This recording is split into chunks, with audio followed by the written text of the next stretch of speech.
Hello guys, welcome to my vlog, welcome to my cooking, welcome to my channel.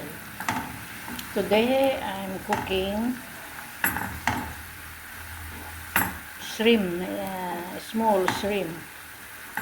For now, I fried onion with garlic and ground meat. Small. Kaling po kasi sa preso. Yan po. 3 pieces of onion, 6 cloves of garlic, kung malusok pa, at saka little na ground meat. And meron po tayong tomato dito guys, 6 pieces of tomato. Yan. Ito po yung ating isahin guys, bagoong na alamang salted tini shrimp. Yan po ang gigisahin natin.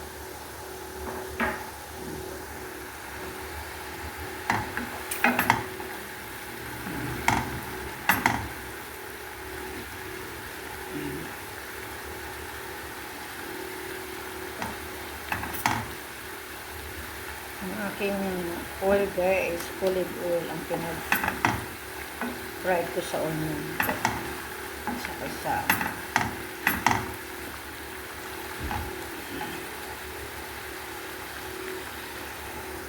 Yung tomato. Yan pong ating bagoong buena salted tini shrimp. Bagoong na alamang. Yan po.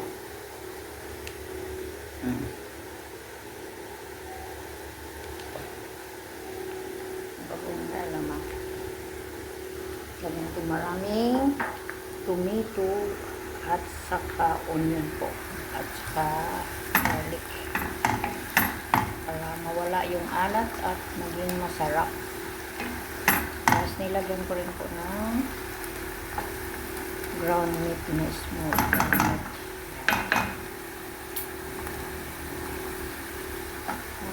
meat.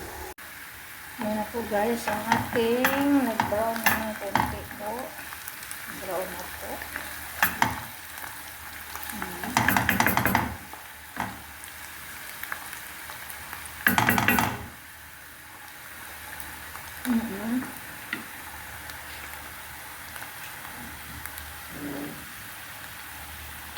Lagyan natin natin tomato.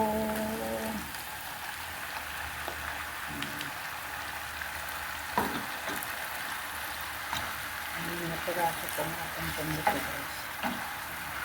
Ginamihan po. Para matanggal yung alat ng bagoong.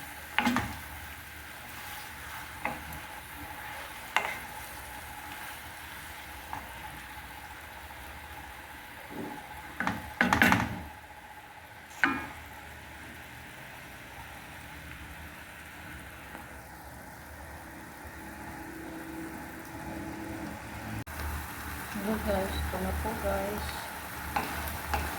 Wala na yung sarap yung sauce na ating tomato. Tsaka onion.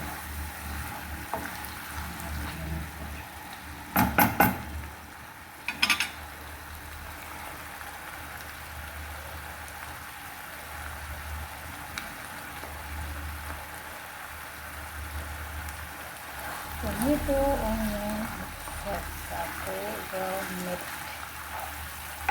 fried.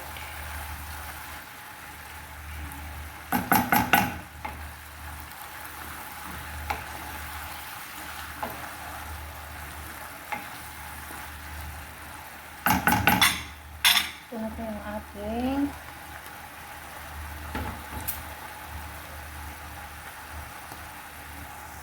yan na po guys. Okay. Ito na po yung ating bagoong na alamang. I-add na po natin guys.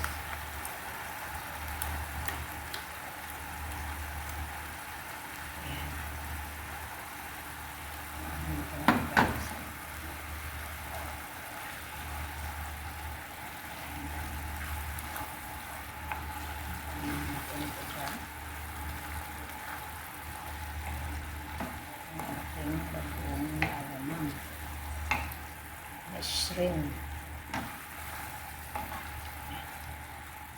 Kami onion at saka garlic. Tomato.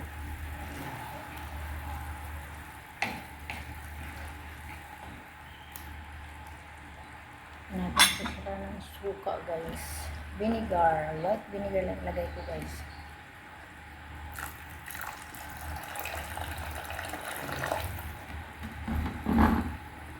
Vinegar lang nalagay ko.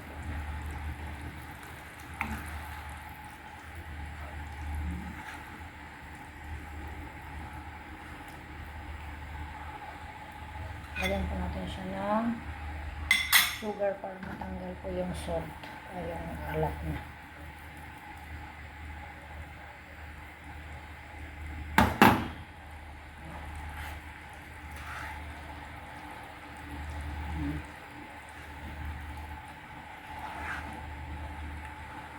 Ang ating bagoong. Ayan po. Nilagyan ko sila ng hard chili.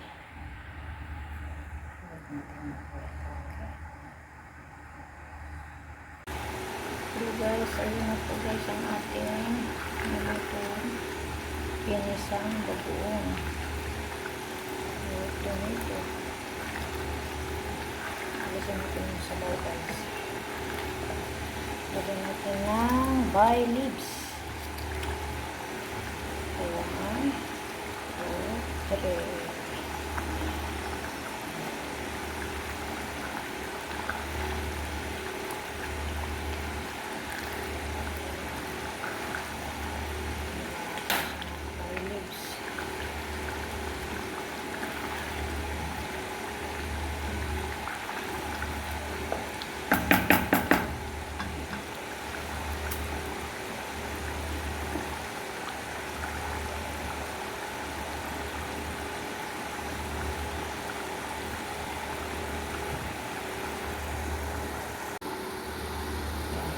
Gawin natin 5. Pagpagpag natin kayo ng 2. Pagpagpag ng 2 bay leaves.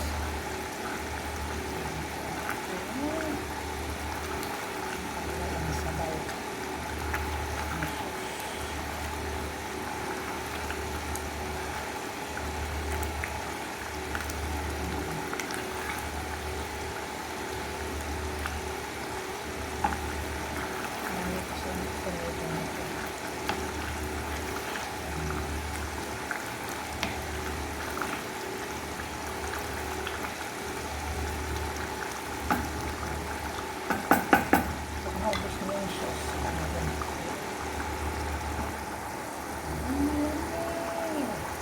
Lagay ko po yung sa freezer guys.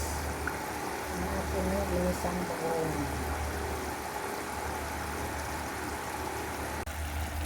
So na po guys. Ito is red. Ito lang po guys. It's done.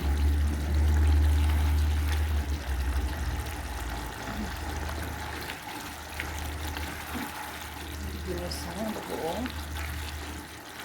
So, yun ang tomato.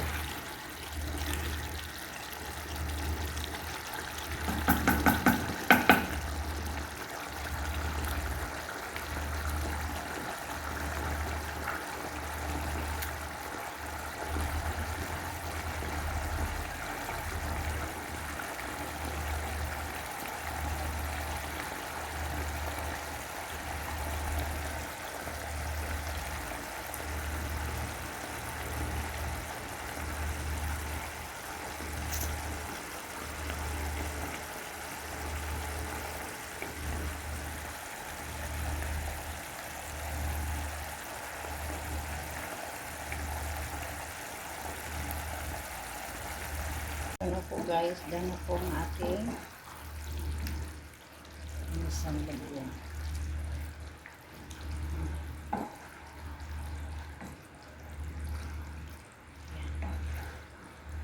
Wala na siyang sabaw. Wala na pong sauce. Ano po.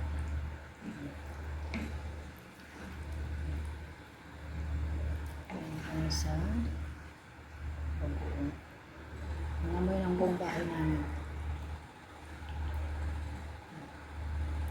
It's done.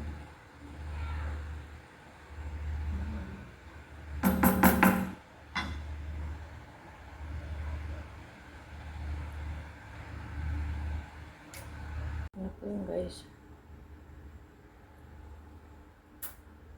Dalawang garap na lang ng maliit.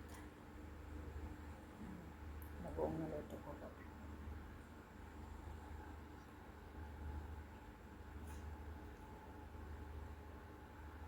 Nilagay sa pressure po.